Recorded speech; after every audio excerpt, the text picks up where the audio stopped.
Oi, gente, estamos aqui no Bayer Show, dessa vez conversando com o Salvador, que é o CEO da SEAT, a empresa brasileira que desenvolve mísseis, inclusive o famosíssimo Mansup, míssil antinavio, que está sendo desenvolvido para o programa das fragatas Tamandaré. Então, eu queria conversar com você, o Salvador, logo no começo aqui, para lembrar uma história que você falou para mim um tempo atrás, de que você e seus, então, 3 sócios passaram aqui pelo Oriente Médio antes de vocês verem as suas carreiras decolarem. Me conta um pouquinho dessa história, só para o pessoal entender como é que o Oriente Médio faz parte da sua vida profissional no início e agora de novo. Obrigado, Felipe. É o seguinte, em 89 nós viemos trabalhar no Iraque pela Ingesa.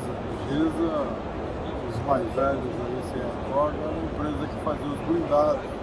E a Ingesa tinha um braço internacional que chamava Ingesco, e então fez um acordo com o Iraque para uma prestação de serviço nossa na assessoria do desenvolvimento de um armamento lá. No caso, era no início do Iraque.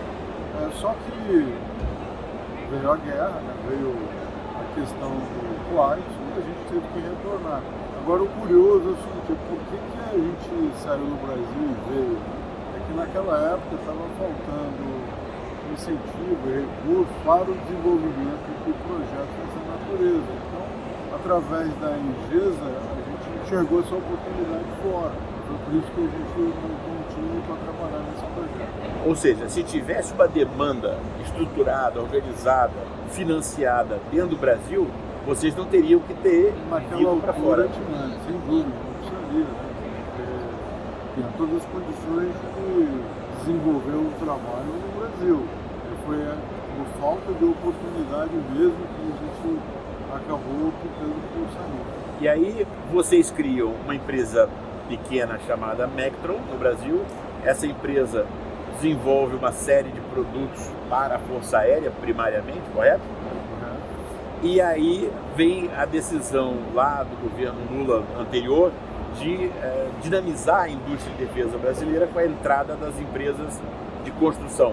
E a Odebrecht passa a ser a nova dona da Mectron em sociedade com vocês. Quanto tempo demorou esse período? É o seguinte, nós retornamos do Iraque em 90. E aí era exatamente no período, era Collor. O Collor tinha acabado de assumir, né? Enfim, era uma época complicada em termos econômicos. Então, nesse período, a Ingesa, pelo qual a gente tinha ido, faliu. A Avibraz estava com o corredatário. A Embraer, no final de 89, no final de 90, demitiu 4.000 funcionários de uma vez só. O funcionário público estava em disponibilidade. Enfim, quando nós retornamos para o país, não havia emprego. Não havia emprego no setor no qual a gente tinha experiência. Aí nós decidimos, então, empreender. Foi a ideia de um dos parceiros. Por que não empreender? Decidiu empreender, mas para fazer o quê? E nós pensamos em automação industrial, experiência com eletrônica, com telemetria, enfim, sensores. Por que não trabalhar com automação industrial? De fato, fizemos alguns trabalhos, Johnson & Johnson, General Motors, mas o segmento de defesa acabou reagindo e a gente começou de novo a voltar para a nossa especialização original. O bom filho a casa torna, eventualmente. Foi assim, de 91 até 2016, quando a gente fundou a MEC em 91. Em 2007, o BNDES, através do BNDESPAR, ele se tornou um investidor em debêntures conversíveis. E em 2011, dentro da linha do Estratégia Nacional de Defesa, né, os grandes projetos. Aí nós estamos falando do submarino, estamos falando de FX e outros grandes projetos, dos blindados. Então a gente entendeu que era um momento de ter um parceiro forte, sob o ponto de vista financeiro, que pudesse nos ajudar a alavancar a presença no Brasil e fora do país. E foi aí então que nós fizemos a parceria com a Odebrecht, que alguns anos depois, infelizmente, acabou tendo aquele cenário da Lava Jato, e e onde, no final, o Odebrecht decidiu concentrar de novo as suas operações e, com isso, a Mectron acabou perdendo sua função, seu papel. Aí vocês 4 especialistas dessa área de mísseis e tal, saem da Mectron e criam uma empresa nova chamada SEAT, no intuito de pegar os programas que estavam em andamento para não deixar morrer. Na verdade, o nosso intuito inicial era recomprar a Mectron, mas não foi possível a recompra. Então, o que a gente fez é o seguinte: vamos novamente empreender e nos colocamos à disposição da Mectron e também nos apresentamos para os clientes com a seguinte mensagem: ok, como vai ser a continuidade dos projetos? E aí nós encontramos um espaço que foi exatamente percebendo o interesse dos clientes na continuidade do projeto, nós nos apresentamos como sendo uma alternativa para liderar a continuidade desses projetos que antes estavam confiados à Mectron. Tivemos a felicidade de ser selecionado para alguns desses projetos e assim demos continuidade com o MSS e com o Mansup.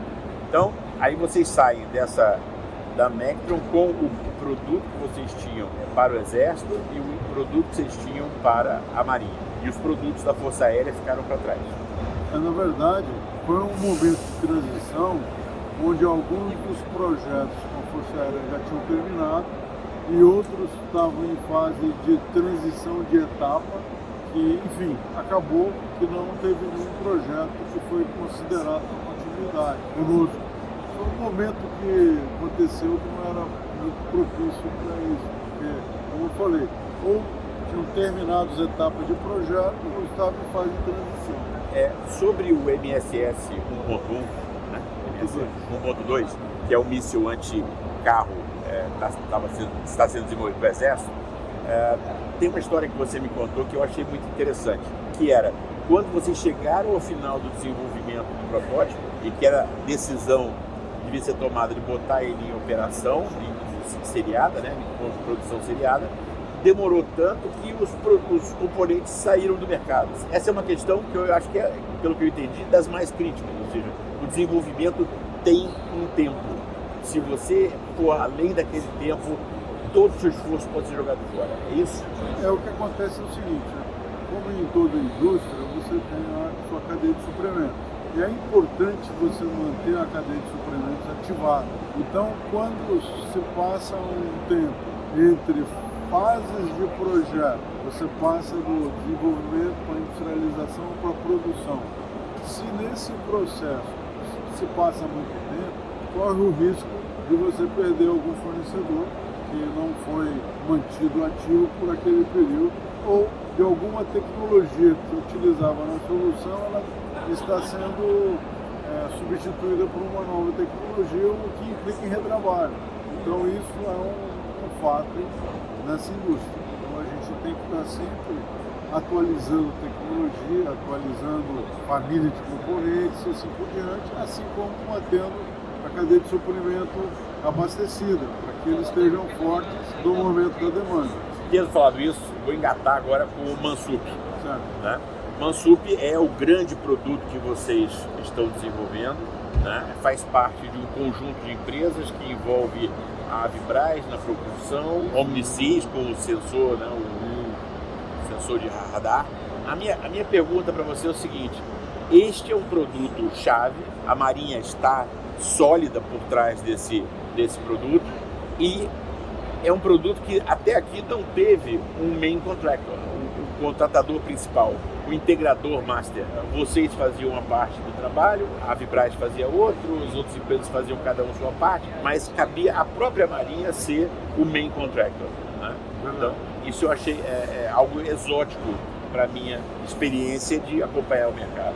E hoje, ontem, na entrevista que nós fizemos com o Dr. Marcos Degô, ele falou preto e branco que vocês são o elemento principal do Mansup, a empresa que está responsável por isso. É a primeira vez que eu ouço, eu quero dar os parabéns para vocês terem conquistado esse papel, né? Que não é trivial.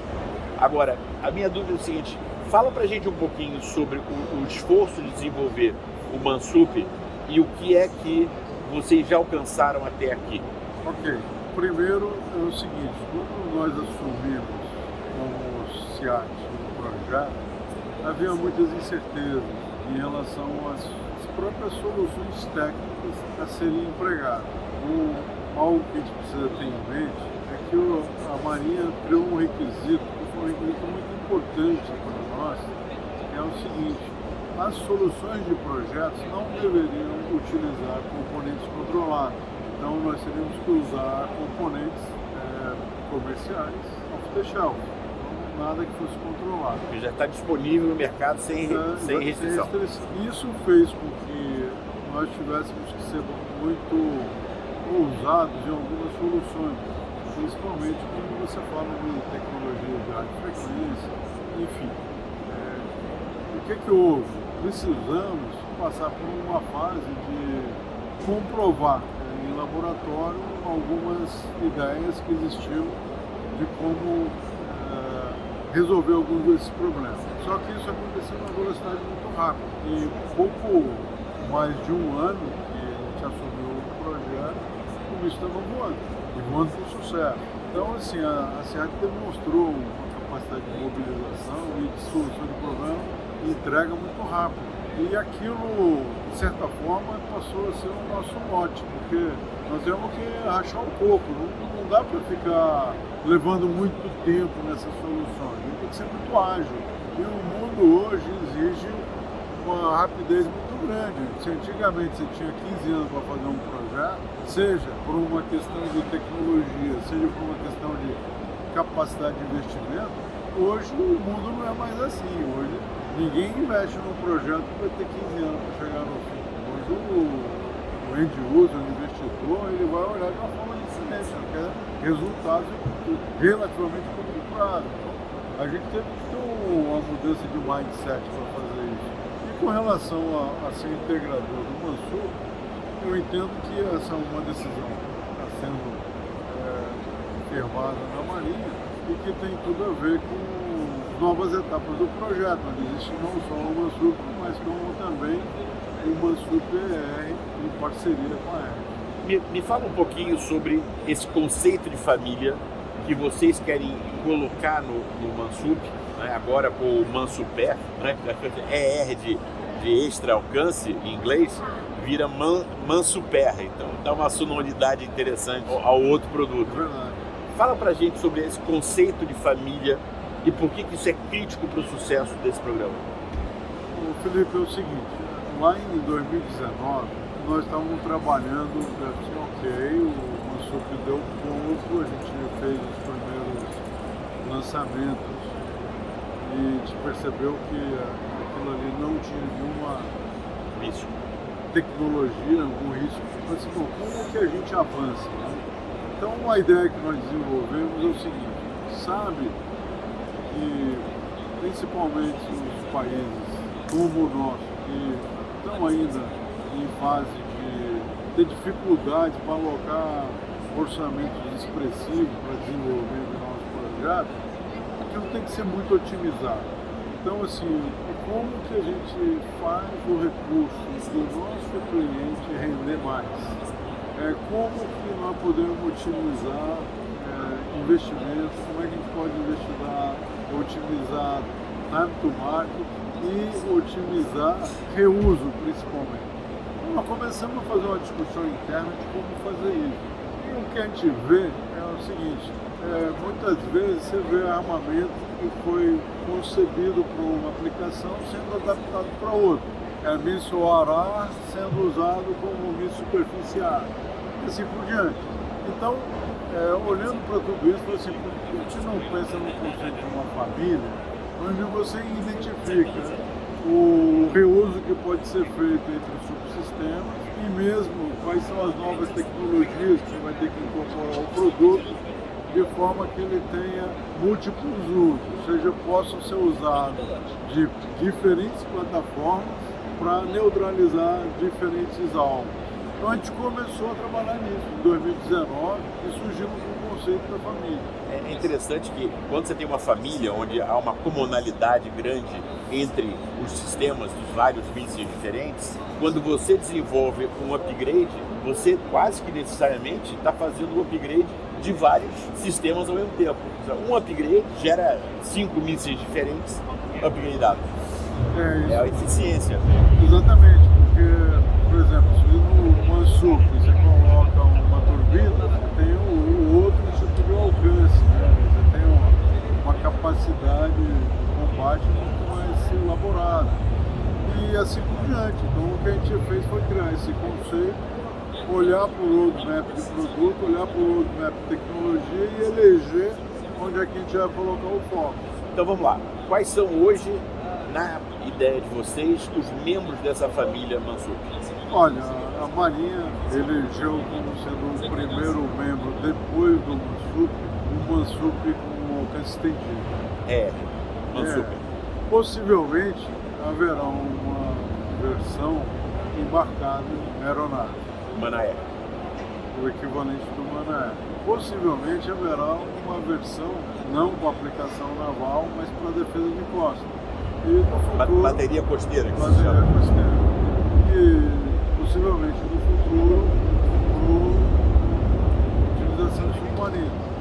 O mercado vai dizer, nós temos que trabalhar com a perspectiva de que todas essas versões serão possíveis, até para entender o caminho crítico e nos preparar, mas vai ser muito em função do mercado. Eu acredito particularmente que a versão de costa, a versão utilizada em caminhão ou uma bateria fixa, container, vai ser um item importante. Interessante, porque quando você tem essa noção de família, você automaticamente cria também um outro produto que você não mencionou, que é o míssil de cruzeiro. Então hoje um Exocet Block 3, que tem muita semelhança em termos de função com o Mansuper, ele é visto pela França, pelas Forças Armadas da França, não somente como um míssil antinavio, mas também como um míssil bar-terra. Você pode usar ele como um míssil de cruzeiro, e a turbina alavanca essa possibilidade. É verdade. Na hora que você muda o conceito da propulsão, e com isso muda o alcance, perfeito isso que você falou. E foi esse estudo que a gente fez em 2019 e chegamos à conclusão que a gente tinha que martelar esse conceito. E a missão no Brasil de defesa de costas é do Exército. Do Exército. Então isso botaria outro cliente dentro do seu leque de negócios. Tem o Mansup e Mansuper para a Marinha e eventualmente a beleza de você empacotar a tecnologia em diversos formatos permite essa diversificação de produto e de cliente. Então, fala rapidamente como é que foi a experiência de vocês com os testes do Mansup. Foram muito testes? boas. Quantos testes foram feitos? Foram feitos 4 lançamentos até agora, se não me engano, mas foram 4. E a Marinha tem um plano de fazer 2 por ano, enfim, ou mais, depende do planejamento dela. Mas assim, esse é um ponto muito importante, é que ao longo da nossa vida profissional, as ferramentas de trabalho, elas foram evoluindo muito. Hoje, nós temos uma base de simulação desenvolvida em house que permite a gente ter muita precisão no comportamento dos subsistemas. Então, assim, a gente integra tudo em chão e faz testes que te dá uma confiança muito grande que aquela missão vai ser cumprida. E, enfim, o nível de maturidade chegou em termos de excelência, em termos de capacidade de projeto e capacidade de testar em solo, evoluiu muito na última década, e com isso hoje a gente consegue ter uma previsibilidade muito grande do comportamento do voo do míssil. Você meio que engana ele e faz ele voar no laboratório, utilizando o máximo possível de sistemas reais. Então, e fazemos várias avaliações, com variação de vento, variação velocidade massa, centro de gravidade. Com isso você consegue ter uma simulação muito precisa do que vai acontecer no jogo. Está bem maduro o processo. E como é que foi a aproximação com a Edge? Como é que houve esse encontro de interesses comuns? Nós conhecemos a Edge em 2019, na semana que ela estava sendo lançada. Mas aí veio a pandemia, eles nos visitaram. Foi uma visita onde em 2019 a gente apresentou para a Edge o conceito de família que a gente tinha desenvolvido naquele ano. Só que veio a pandemia, logo na sequência, ficou um ano praticamente sem nenhum contato. E em 2020, começo de 2021, houve a IDEX 21. A IDEX é uma feira grande de defesa aqui em Dubai, né? Em Abu Dhabi. Abu Dhabi. Então nós viemos para a IDEX, onde retomamos as conversas com a Edge, e de 21 para cá foram várias delegações indo, vindo, enfim. Aí fomos amadurecendo até que chegou o momento atual, onde eles passam a ser um sócio estratégico, onde a CIAT permanece uma EED, uma empresa estratégica de defesa, mas com um parceiro forte que pode ser bastante complementar, e nós estamos entusiasmados com esse novo momento. E o primeiro projeto, o JU, é o Mansup. A Marinha ficou surpresa com esse interesse deles pelo ER, e a Marinha estava aparentemente muito conservadora, começando com um modelo menor e tal. Eu não diria que a Marinha ficou surpresa, eu diria assim que é uma tendência normal do mercado, porque o mercado está muito dinâmico, né? E queira ter sucessivas versões ou com diferentes capacitações, né? De forma que a mesma família de produto faça missões que tenham características diferentes. Isso é uma natural, uma evolução natural. Existe espaço para o Mansup e existe espaço para o Mansup PR. E esses produtos vão conviver por bastante tempo. Você diria que os dois modelos têm perspectivas de mercado semelhantes? Sim. Eu diria que os dois modelos têm espaço no mercado. Legal. Agora, perspectiva de futuro. O Mansup está encaminhado, o Mansup PR está encaminhado, vocês estão no processo de desenvolvimento. O que pode ser as etapas subsequentes?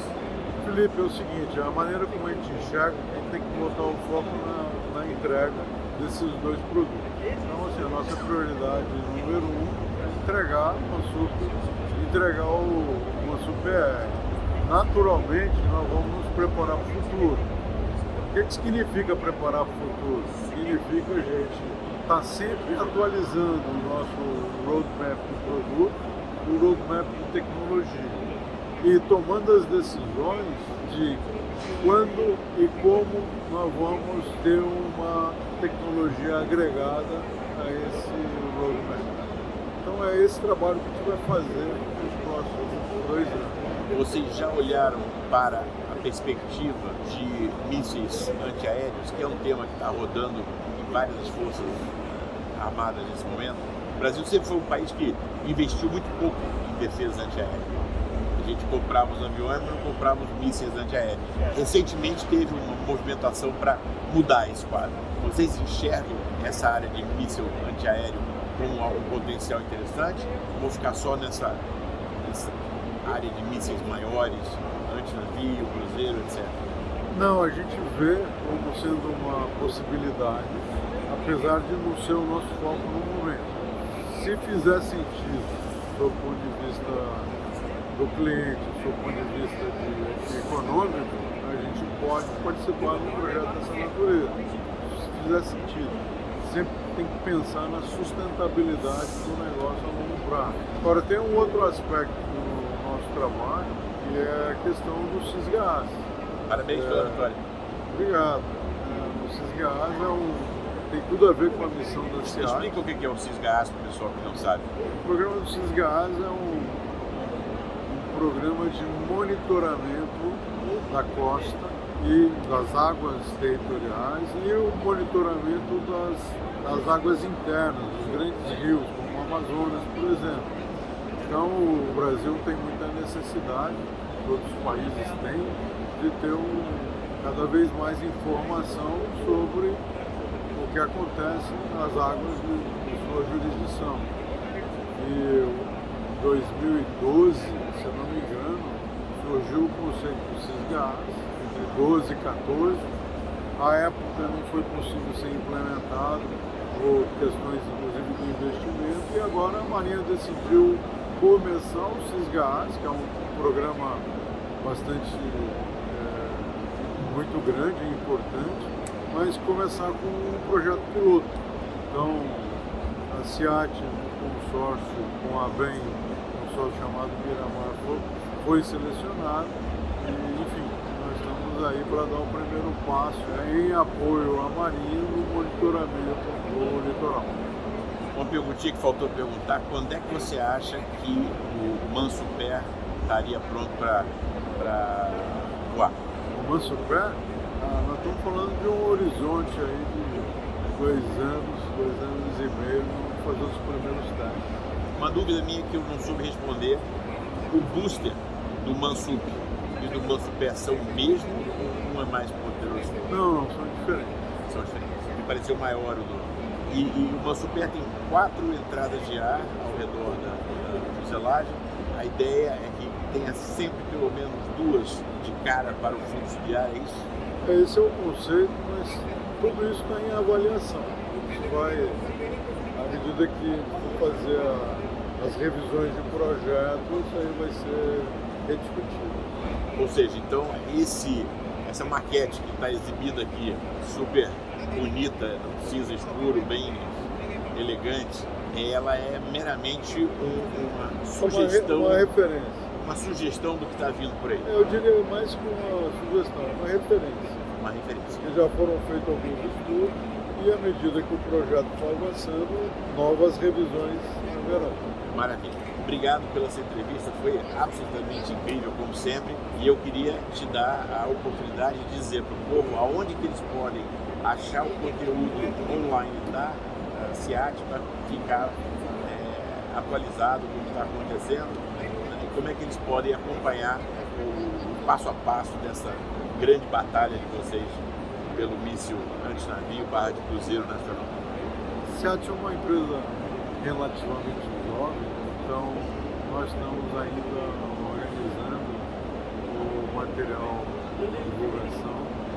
Está no nosso plano reformular todo o contato com o mundo externo, ou seja, através das mídias sociais, através do site, do relacionamento com a mídia especializada.